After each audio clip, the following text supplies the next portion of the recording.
Hello, everybody. Welcome to the first May edition of Monday Musings. Hope everyone is doing well and enjoying the beautiful weather. I learned this weekend, I think it was at the 9 o'clock Mass, that these Monday Musings reach beyond Benicia, that there's a mom down in Los Angeles who faithfully tunes in every week. So, hi, Mom in Los Angeles, and a special greeting to those of you who are not in Benicia, who have moved away or are in another place. So, you are welcome. I'm glad that you're feel comfortable to tune in and hear what's happening here at St. Dominic's in Benicia. Sacrament season continues. We had two beautiful First Communion Masses on Saturday morning for both the school and the religious education children. It was a beautiful celebration. We even had one at the 11 o'clock Mass on Sunday. We're going to have a couple of First Communions scattered in the next couple of weeks because of families who are not able to attend on Saturday, so that's always wonderful. As you know, we had confirmation a week ago today. That went very well with the new Vicar General, Father Christopher Fraser, so we got in early on his dance card. So we'll have adult confirmation coming up on Pentecost, and I think a couple of the teenagers who were not able to be at confirmation last week will hopefully be able to come on Pentecost. That's the day that the bishop set when he canceled the adult confirmations up at the cathedral, just instructing us pastors to confirm those adults sometime on Pentecost weekend. That's still a couple weeks in the future, but coming down the pike to continue sacrament season.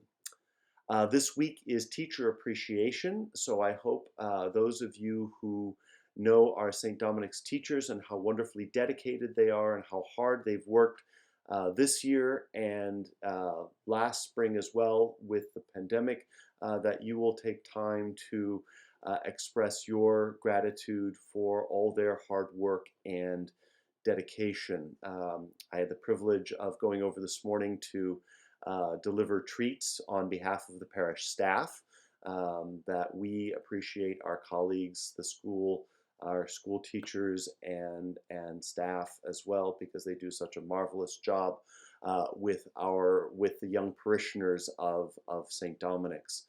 So again, please do take a moment to express your gratitude to our St. Dominic's school teachers.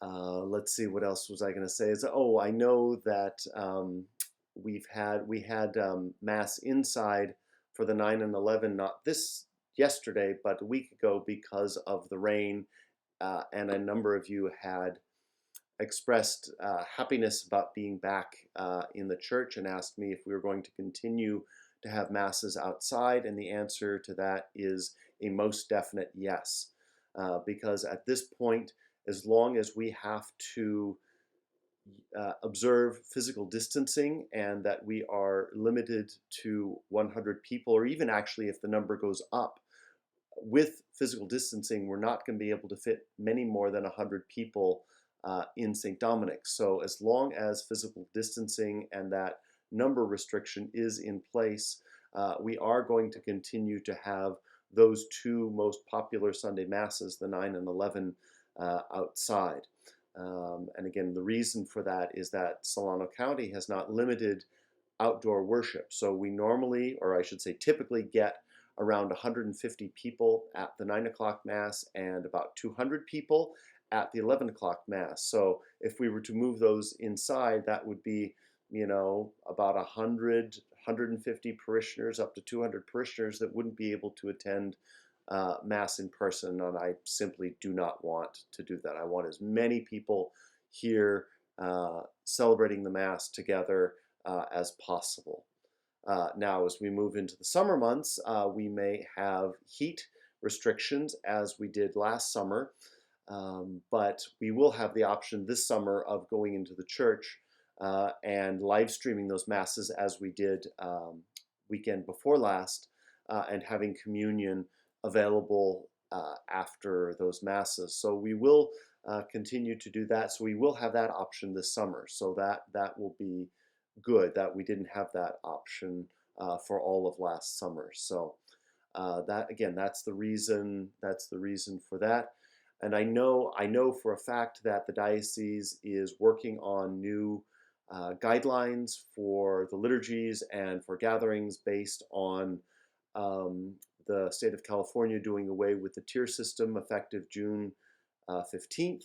Um, I'm sure that those guidelines will be contingent on what the local counties and cities do, that we will continue to observe whatever guidelines the city and county, like for example, it's the county that is restricting houses of worship to 100 people, so that we will continue to observe that. And as I say, even when those numbers increase, or if they increase, we're not going to be able to get many more than 100 people inside St. Dominic's, as long as we have to observe 6 foot physical distancing between households. We'll be able to get a few more, but not many more. So that's why we'll continue to have those outdoor masses on Sunday for the 9/11, because those are the most popular masses. We've not had to turn away people from either the 5 o'clock vigil on Saturday night, from the 7 o'clock Sunday morning, or the 1 o'clock on Sunday afternoon. So those masses seems to have hit a nice stasis and a nice group of regulars, if you will, because we're all creatures of habit. We all sit at the same place every day, every time we come to Mass. I know when I was a kid, my mother and I always sat in the same pew every Sunday at the 7:45 Mass at our parish, which is the Mass that I grew up going to. And so anyway, but just so you know that those are in the works. And of course, as soon as those guidelines are promulgated by the diocese, I'll let you know what, if any, changes that will mean in our practice here at St. Dominic's.